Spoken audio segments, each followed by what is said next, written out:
nasihat kepada mereka. Para sahabat minta kepada Rasulullah sallallahu alaihi wasallam agar memberikan nasihat. Dan Nabi sallallahu alaihi wasallam memberikan nasihat kepada mereka, yang nasihat ini membuat hati mereka takut, dan juga nasihat ini membuat air mata mereka berlinang. Dan tentang masalah nasihat ini dianjurkan dalam syariat. Arti dalam Islam ini dianjurkan kita untuk saling memberikan nasihat dan saling memberikan wasiat. Sebab agama Islam merupakan nasihat. Nabi bersabda, ad-dinu nasihah. Agama ini adalah nasihat. Nabi menyebutkan 3 kali, ad-dinu nasihah, ad-dinu nasihah. Agama ini adalah nasihat. Dan Nabi SAW juga memberikan nasihat kepada semua manusia, termasuk juga orang-orang munafik. Sebagaimana disebutkan di dalam surah An-Nisa ayat 63. Untuk melihat halaman 14. Ulaika alladziina ya'lamullahu ma fi qulubihim fa'arid anhum wa'idhum wa qul lahum fi anfusihim qawlan baligha. Mereka itu adalah orang-orang yang sesungguhnya Allah mengetahui apa yang ada dalam hati mereka. Ini tentang orang-orang munafik. Karena itu berpalinglah kamu dari mereka dan berikanlah kepada mereka nasihat. Hatta kepada orang munafik diperintahkan oleh Allah untuk memberikan nasihat kepada mereka. Dan katakanlah kepada mereka perkataan yang membekas pada jiwa. Dalam surah An-Nisa ayat 63. Kemudian juga Allah berfirman di dalam surah An-Nahl ayat 125. Untuk melihat halaman 14, ud'u ila sabil rabbika bil hikmati wal mau'izatil hasanah wajadilhum billati ahsan inna rabbaka huwa a'lamu biman dhalla an sabilihi wa huwa a'lamu bil muhtadin. Dan serulah manusia ke jalan Rabbmu dengan hikmah dan nasihat yang baik, dan bantalah mereka dengan cara yang lebih baik. Sesungguhnya Rabbmu dialah yang lebih mengetahui tentang siapa yang tersesat dari jalannya, dan dialah yang lebih mengetahui orang-orang yang mendapatkan petunjuk. Di dalam ayat ini Allah SWT dalam surah An-Nahl ayat 125, Allah memerintahkan kepada Nabi Muhammad SAW untuk mengajak manusia ke jalan Allah dengan hikmah. Yang dimaksud dengan hikmah yaitu benar dalam berkata dan berbuat, dan meletakkan sesuatu pada tempatnya. Ini yang dikatakan hikmah. Makna hikmah ini banyak. Ya, disebutkan oleh para ulama, banyak sekali makna hikmah itu.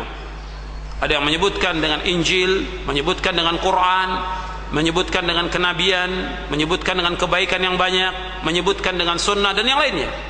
Arti para ulama memberikan penjelasan tentang hikmah ini banyak sekali. Kalau disebutkan Alkitab wal hikmah dalam Al-Quran, kalau disebutkan Al-Quran wal hikmah, Alkitab wal hikmah, yang dimaksud hikmah di situ adalah as-sunnah. Nabi mengajarkan wa yu'allimuhumul kitaba wal hikmah. Nabi mengajarkan kepada mereka Al-Quran dan Al-hikmah. Al-hikmah yang dimaksud di situ adalah as-sunnah. Jadi ajak manusia ke jalan Rabbmu dengan hikmah. Dengan hikmah artinya benar dalam kita berkata, benar dalam kita berbuat, dan meletakkan sesuatu pada tempatnya. Jadi hikmah ini tentunya dasarnya Al-Quran dan dasarnya sunnah. Jangan diartikan hikmah ini artinya menurut kondisi masyarakat dan kita mengikuti perbuatan mereka. Ini salah.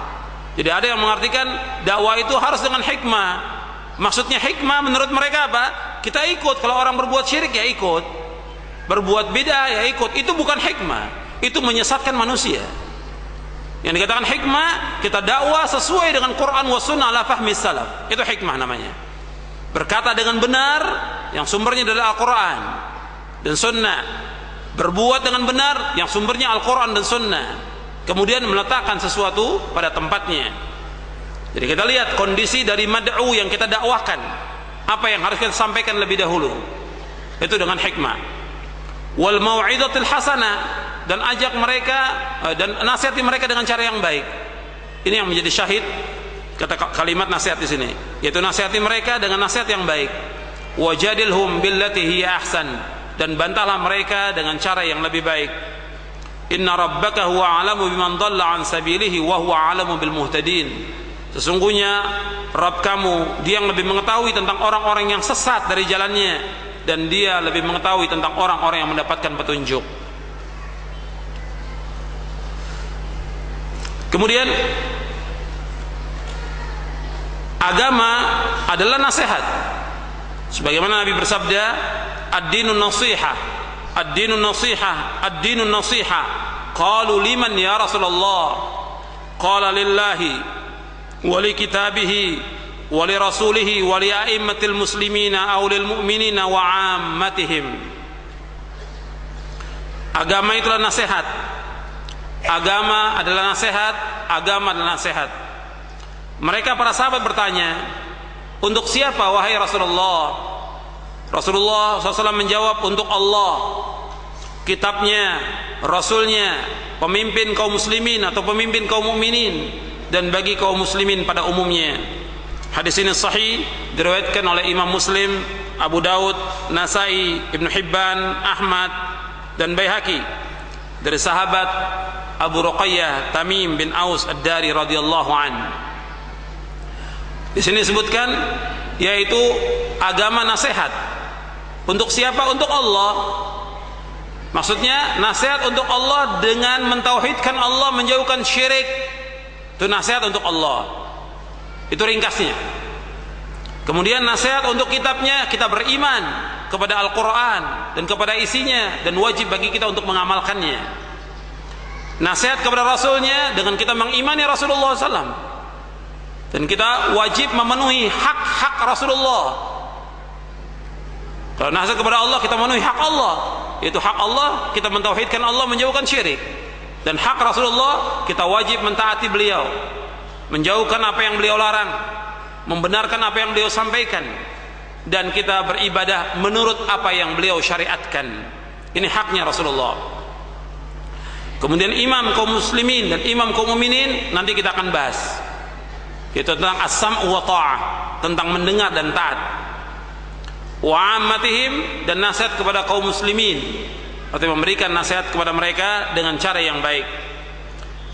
Jadi memberikan nasihat ini harus memiliki ilmu dan adab-adab yang harus diperhatikan. Di antara adab-adab memberikan nasihat yang dijelaskan oleh para ulama, yaitu kita memberikan nasihat dengan ikhlas karena Allah, dengan lemah lembut dan sabar, serta memberikan nasihat dengan cara yang baik, tidak di depan khalayak ramai. Itu antum lihat di halaman 16. Jadi adab memberikan nasihat yaitu harus ikhlas karena Allah. Ikhlas karena Allah. Kemudian lemah lembut, ar-rifq. Dan Nabi selalu menganjurkan yaitu ar-rifq, lemah lembut. Kemudian sabar. Dan kita kaum muslimin dianjurkan untuk saling memberikan nasihat dan saling mengingatkan. Jadi bukan dengan cara mencela, bukan dengan cara menuduh, bukan dengan cara yang lain, tapi dengan nasihat, dengan kebenaran dan kesabaran. Sebagaimana Allah berfirman, wal 'asri innal insana lafi khusrin illa alladziina aamanu wa 'amilus shalihat wa tawashaw bil haqqi wa tawashaw bis sabr. Demi masa sesungguhnya manusia benar-benar dalam kerugian, kecuali orang-orang yang beriman dan beramal saleh, dan saling menasihati untuk mentaati kebenaran, dan saling menasihati untuk menetapi kesabaran. Dalam surah Al-Asr ayat 1 sampai 3, surah Al-Asr.